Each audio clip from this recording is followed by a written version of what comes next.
with low-dose statin. And as far as we can tell, it doesn't impact on puberty, hormone production, general health. But the judgment, I think, to start, depends on the family history of disease. If you find somebody in whom the family history, nobody dies before the age of 60, you might leave them till their teenage years.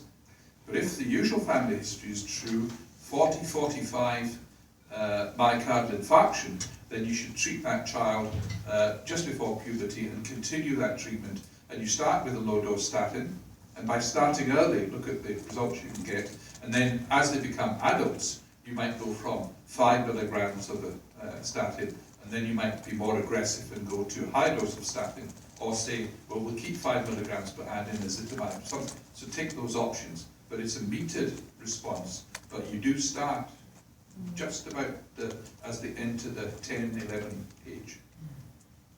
Lower than I thought it. My usual practice, I recommend family to start statin about at least 20 years old, and then you should check your children, have a blood test, and start the statin 20 years. But actually, guideline says 10 years. Yeah.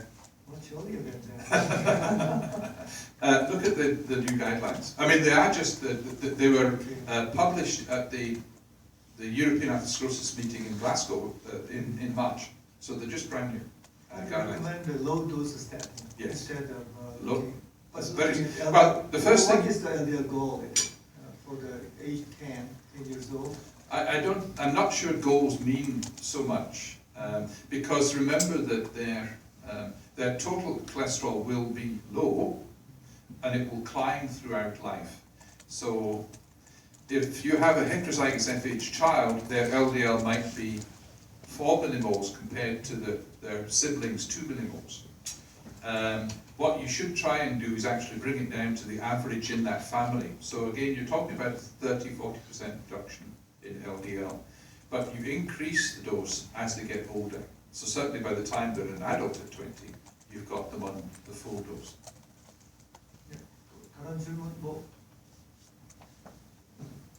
Meantime, I'd like to ask you that actually at the end of the year 2013, you were shocked at the age 8 as its guideline. Even I'm a cardiologist. Yes. So what about your Scottish and England guideline for this? So no recommendation to start the high intensity statin in the patient with high risk? Well, the European guidelines we've gone over, and the NICE guidelines favour high intensity statin therapy in people at risk. Yeah. And indeed in the UK, I showed you the Euro Aspire, but in the UK we did better, because what we said to our general practitioners is we will make treating to the guideline level part of your payment. So we paid them for every patient that they got down below the guideline. So we actually had a big compliance, and then we stopped paying them. The compliance went away again. So the best thing you can do is pay doctors to work to the guidelines.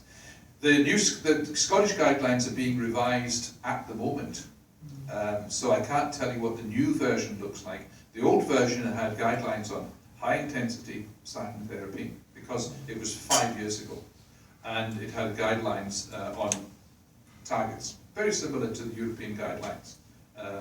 But the new revision, my friend Naveed is the chairman of that group, and we'll begin to discuss how they turn out. But I think they will take on board, I know he's already told me, they will take on board the trial Improve It. And so Improve It will feature strongly in the new revision in the Scottish guidelines. You're still confusing. Guidelines are, yes. Can you tell me briefly about the so-called pleiotropic effect of a statin? Yes. That's the main reason why statin is better than ezetimibe so far. So I made a career from pleiotropic effects. When we published the West Scotland study, I wrote some papers that suggested that the results were better than other studies for the same LDL lowering. Okay? So we thought, well, we've got a 40% reduction compared to 30% in 4S or something like that. So the company thought, oh, this is magic. So the pleiotropic effects came in, and you can see pleiotropic effects in animal models. If you test humans and test inflammation, you can see changes. But one thing that we can never do is clinically prove that pleiotropic effects were part of the clinical benefit. Because this regression line, we were on there, and it seems as though that is part of the answer, is that LDL was sufficient explanation for all of the clinical benefit that we saw, so you don't need to invoke pleiotropic effects because there's nothing left to explain. Looking back, it's unpublished data from the cholesterol trialist collaboration. It will be published soon. But like the genetic studies, the trials that are done in younger people, you get a bigger relative risk reduction than in older people. And that, we think, is the explanation of what we saw. So if you intervene at age 50, you're going to get something like a 40% risk reduction. Age 60, it's going to be 30%. And when we did PROSPER, it was 20%, okay? So that it is true that the younger you intervene, even with people with coronary disease, the bigger the relative risk reduction. And that was where the pleiotropic effects came from. So you can see them in the test tube, you can see them in animal models. In human situations, and as my fellow speaker said, in the real world, we can't see evidence that they produce any benefit in the real world. Yeah. So my papers are part of history. Actually, there was a paper that the high-dose atorvastatin reduced the MI risk after the PCI. But actually, it's from some European country, but I have never believed it. It's a small study and magically passed it.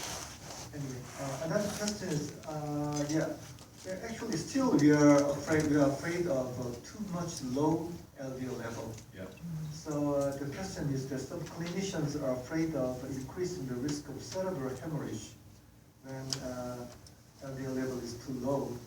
Is that true? And it says in the Asian population, there seems to be some issues here. So I don't know. Yeah, that's discussed in the literature, and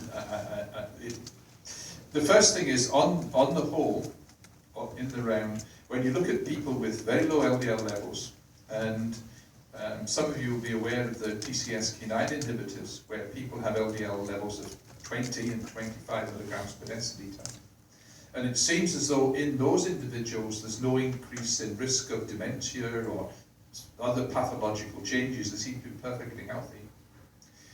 We know that people who inherit a disorder called hypo-beta-lipoproteinemia, which is reasonably frequent in the population, they have a low risk of disease.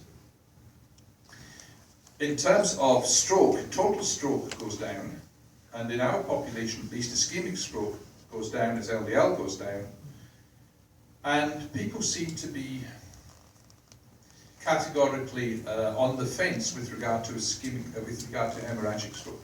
Some people say hemorrhagic stroke goes up. Some people say actually that the interval, the confidence intervals are still over 1. So I'll throw it back to you guys and say, how nervous are you?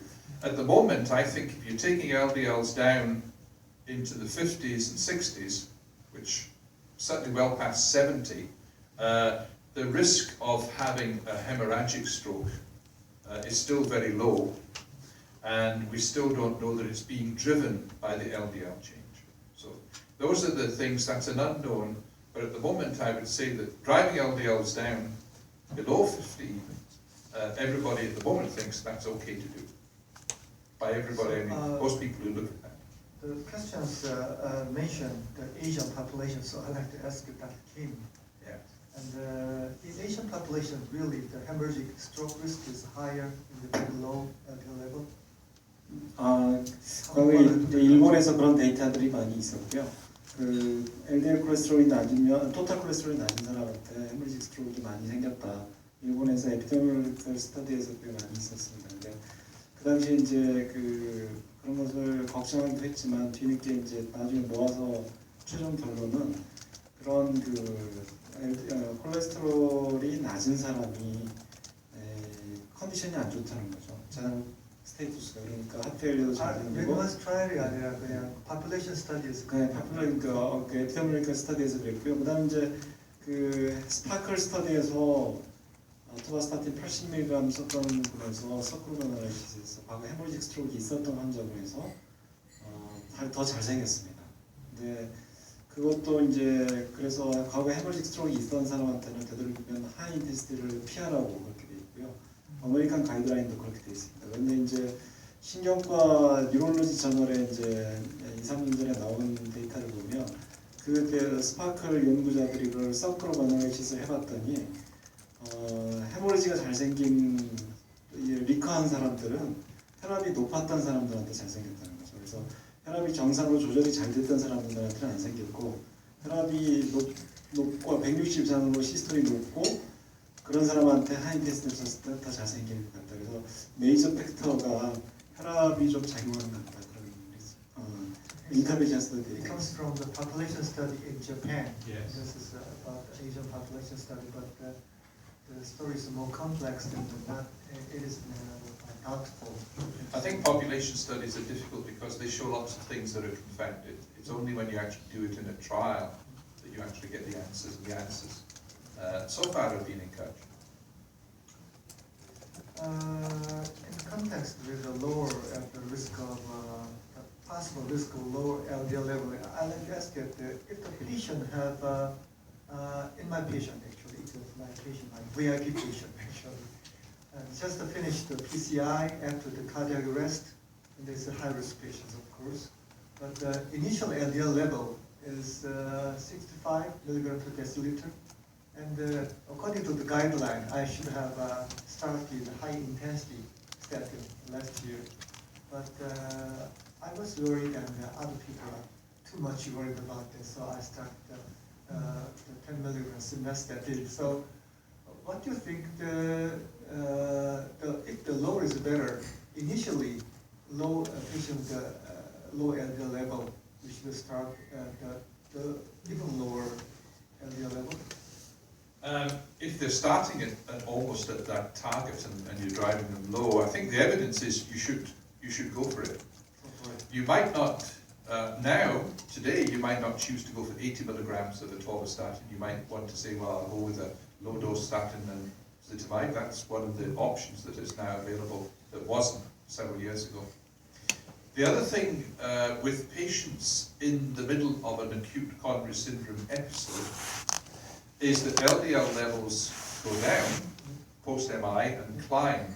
So depending, if you've got somebody within a few hours of presentation to you and you measure their cholesterol, that might be okay, but if it's been delayed, you'll have an artificially low level. So and what you do is you can't wait 3 months for it to come back up, you must start therapy. So I think the guidelines are helpful there in that they say, almost regardless of what the LDL is, you're actually going into a situation.